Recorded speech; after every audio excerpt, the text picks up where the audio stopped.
All right, you're in a tough predicament right now. The problem is you're still in love with your ex. Okay, you're still in love with your ex, and you don't know what to do right now because you are still in love with your ex, and it's tough. You don't know how to let go. You don't know what to do. What do you do when you're still in love with your ex? What exactly do you do? If you want to move on from this, then obviously there's some things you're going to have to do. But if you want your ex back, then there's some things you're going to have to do there too.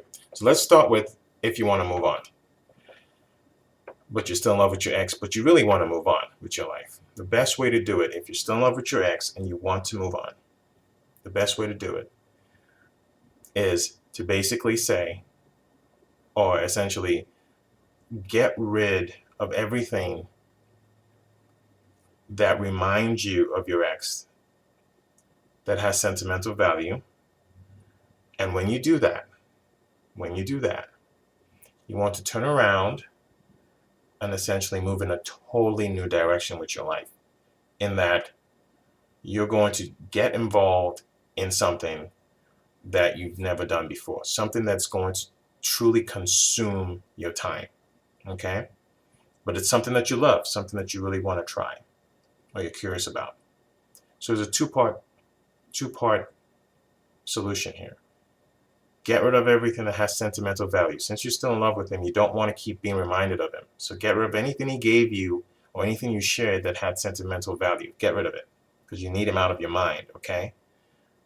And then secondly, when you do that, pursue something that's going to be consuming, something that's going to be really challenging. Maybe a marathon, for example. Start training for a marathon that's coming up. That's going to consume your time. And that's just an example. But find something that's going to consume your time. Because once you do that, and you have those two things working together, you've gotten rid of the sentimental value items, and you're now doing something that's going to consume your time and it's going to be a challenge for you. Eventually, your mindset is going to change. And you're going to start thinking less and less about him. And as you think about him less, you're going to be less inclined to feel like you're still in love with him. Okay? Now, the other scenario is you want to get him back. If you're still in love with him and you want to get him back, that scenario involves you being very proactive. You have to essentially find out if he's moved on and he's dating somebody else. Okay, first and foremost. If he's moved on and he's dating somebody else, that creates a lot of complication for you. Okay? That creates a challenge. If he has not moved on to date someone else, then what you need to do then is get him to realize just what he's missing, okay? And a good way to do that is to get him, find him, do something that he really enjoyed you doing while you were together.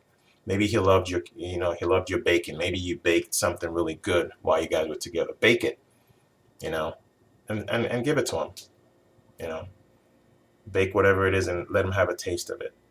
Or, if there was something like maybe you were very good at, making him stroking his ego.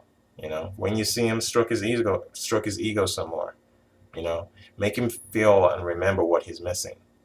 Okay, so try to be around him and remind him of that in a subtle way, or just in a brazen way too. It can be right in his face, because if you want him back, you gotta do what it takes. Okay, so that's what you do. All right, bye.